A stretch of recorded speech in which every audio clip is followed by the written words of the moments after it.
Assalamualaikum warahmatullahi wabarakatuh. Perkenalkan, nama saya Nurlisa dari kelas BE 2023 dengan NIM belakang 138.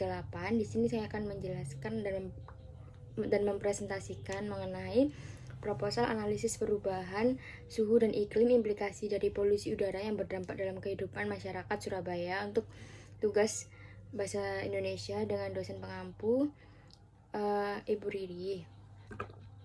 Untuk pertama, latar belakang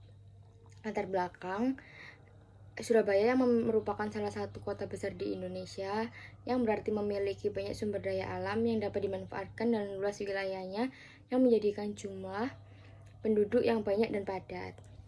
Mayoritas dari jumlah penduduk masih menggunakan transportasi umum yang merupakan salah satu sumber polusi udara yang banyak mencemari Indonesia serta Surabaya, serta banyaknya kegiatan masyarakat yang menyebabkan bertambahnya polusi udara pada lingkungan di Indonesia. Tentu itu juga akan mengakibatkan perubahan pada lingkungan yang memungkinkan adanya perubahan pada suhu yang ada di Indonesia. Oleh karena itu, proposal penelitian ini diajukan untuk membuktikan apakah perubahan suhu dan iklim yang ekstrim terjadi karena implikasi dari polusi udara yang semakin banyak berada di lingkungan hidup. Manfaat penelitian proposal ini adalah manfaat yang dilakukannya penelitian ini untuk menganalisis perubahan suhu dan iklim di Surabaya yang berasal dari implikasi polusi udara atau bukan, dan melakukan cara untuk tetap menjaga kestabilan suhu agar kehidupan masyarakat bisa lebih baik dari segi kualitas udara maupun lainnya. Kemudian untuk batasan istilahnya,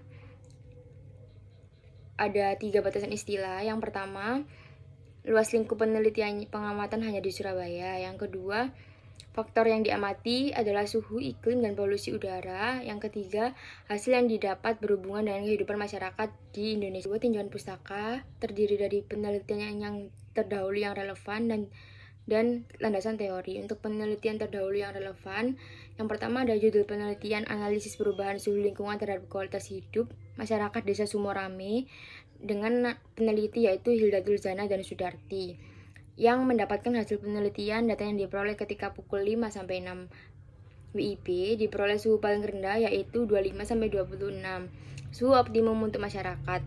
Yang kedua, judul penelitian polusi udara Indonesia dan dampaknya terhadap usia harapan hidup, yang ditulis oleh Ken Lee dan Michelle Greenstone. Dengan hasil penelitian, rata-rata orang Indonesia akan memperpanjang usia harapan hidup 2,5 tahun jika polusi partikulat secara permanen dikurangi hingga ambang pedoman WHO atau World Health Organization dan beberapa penelitian terdahulu lainnya. Kemudian untuk yang kedua ada landasan teori. Yang pertama adalah suhu. Suhu merupakan ukuran atau derajat panas atau dinginnya suatu benda atau sistem. Oleh Putra 2007, suhu juga disebut temperatur. Satuan suhu adalah Kelvin. K. Skala-skala lain adalah Celsius, Fahrenheit, dan Reaumur, dikutip dari Craig 1991. Perubahan suhu global ini berdampak pada perubahan iklim seperti perubahan pola hujan, menjadikan tidak menentunya musim, naik turunnya curah hujan di suatu wilayah yang berpotensi menimbulkan bencana atau banjir kekeringan. Suhu permukaan bumi mengalami kenaikan 0,85 derajat Celcius selama periode 1880 sampai 2012.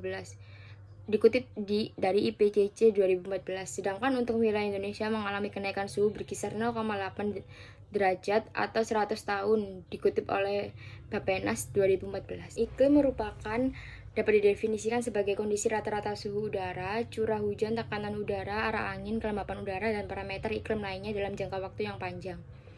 Dikutip dari Sanjoyo 2004, perubahan iklim dapat dinyatakan sebagai perubahan pada iklim yang dipengaruhi oleh aktivitas manusia baik secara langsung maupun tidak langsung, sehingga mengubah komposisi atmosfer serta memperbesar keragaman iklim pada periode yang cukup panjang. Dikutip dari Houghton 1996.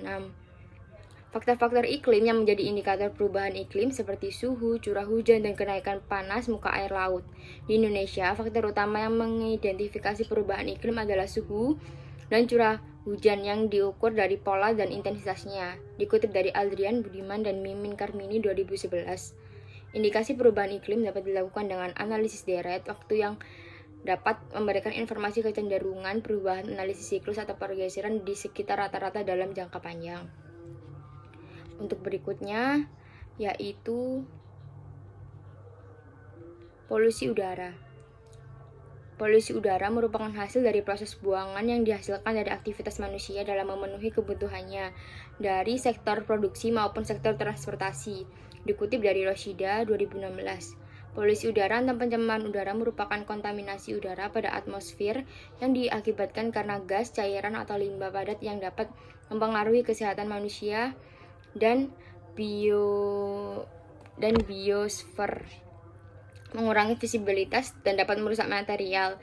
Dikutip dari United States Environmental Protection Agency 2003.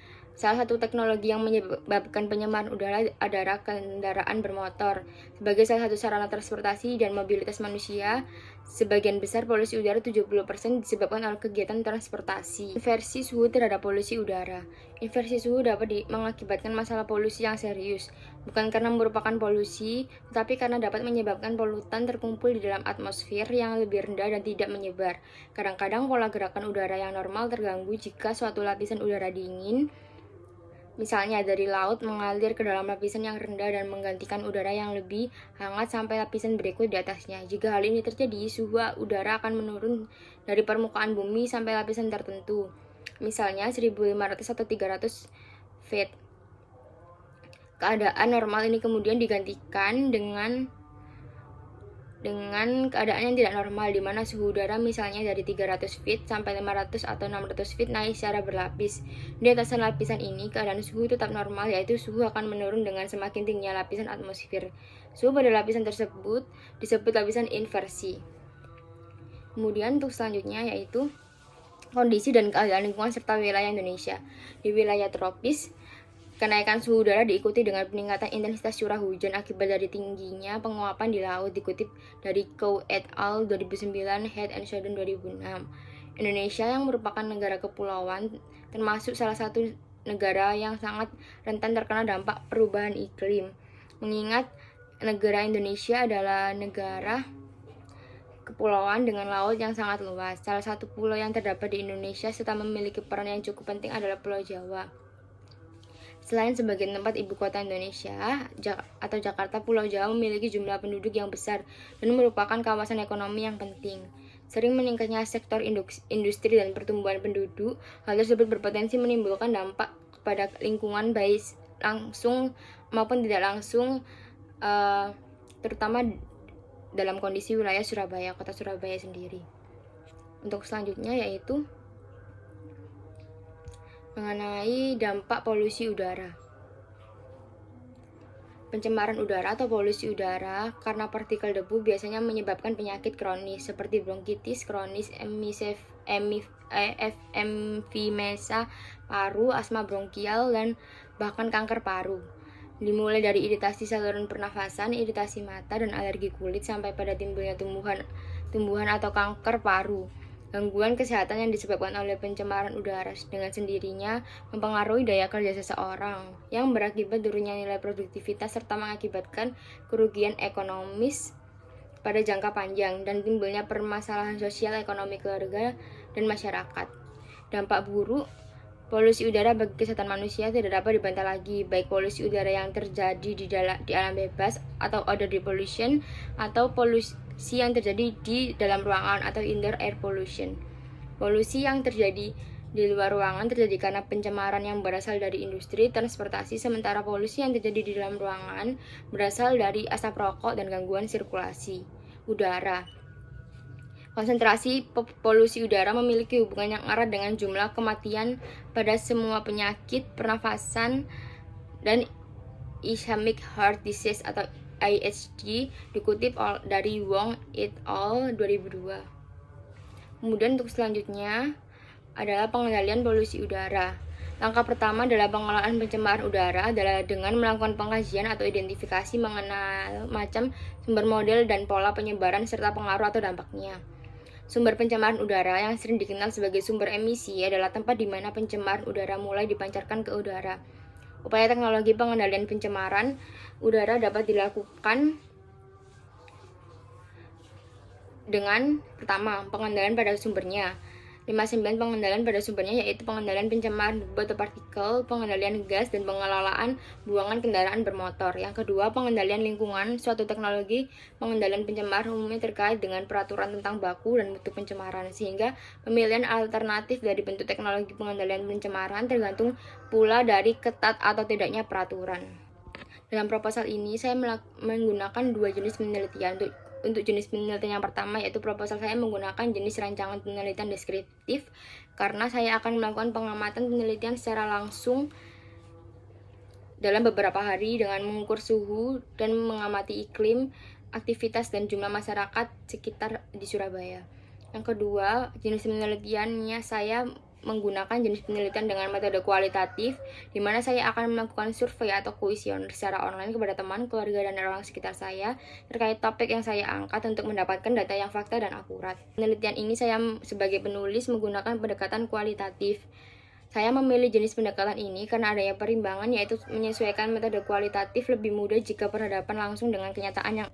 Untuk sumber data dan data penelitian pada proposal yang saya gunakan ada dua data. Yang pertama adalah data primer, yaitu data yang diperoleh dari sumber pertama, dari sumber langsung, dari pernyataan anggota masyarakat. Kedua adalah data sekunder, data-data yang mendukung data utama atau data yang bukan diusahakan sendiri oleh peneliti. Data sekunder ini mencakup dokumen-dokumen resmi, buku-buku penelitian yang berwujud laporan, buku harian, dan sebagainya yang mendukung operasionalitas penulisan hasil penelitian. Selanjutnya adalah teknik pengumpulan data. Teknik pengumpulan data yang saya gunakan yaitu dengan pengisian kuesioner melalui Google Form, merupakan suatu proses interaksi yang mendapatkan informasi secara langsung dari beberapa masyarakat. Metode ini digunakan untuk menilai keadaan seseorang dan kondisi yang timbul saat suhu tertentu di Surabaya. Suatu penelitian survei. Karena tanpa wawancara, maka akan kehilangan informasi yang valid dari orang yang menjadi sumber data utama data penelitian. Selain itu, teknik pengumpulan data yang juga dilakukan dengan mengamati lingkungan masyarakat Surabaya dalam beberapa hari. Untuk selanjutnya, yaitu teknik analisa data. Ada 4 teknik analisa data yang saya gunakan. Yang pertama, data pengecekan atau editing, yaitu mengecekkan kembali semua data yang diperoleh terutama dari kelengkapannya, kejelasan makna, kesesuaian, serta relevansinya dengan data peneliti lain. Yang kedua, data pengelompokan atau classifying, yaitu menyusun sistematisasi data yang diperoleh dari para informan dan pengamatan ke dalam pola tertentu guna mempermudah pembahasan yang berkaitan dengan penelitian yang dilakukan. Yang ketiga yaitu pemeriksaan atau verifying, sebuah langkah dan kegiatan yang dilakukan pada sebuah penelitian untuk memperoleh data dan informasi dari laporan dan harus di cross-check kembali agar validasinya dapat diakui oleh pembaca. Kemudian untuk teknik data yang lainnya yaitu data pengelompokan classifying, data pemeriksaan verifying, dan analisa data atau interpretasi. Untuk daftar tinjauan bisa dilihat sendiri di sini. Terima kasih, sekian presentasi dari saya. Mohon maaf apabila ada kesalahan kata dan penerangan. Wassalamualaikum warahmatullahi wabarakatuh.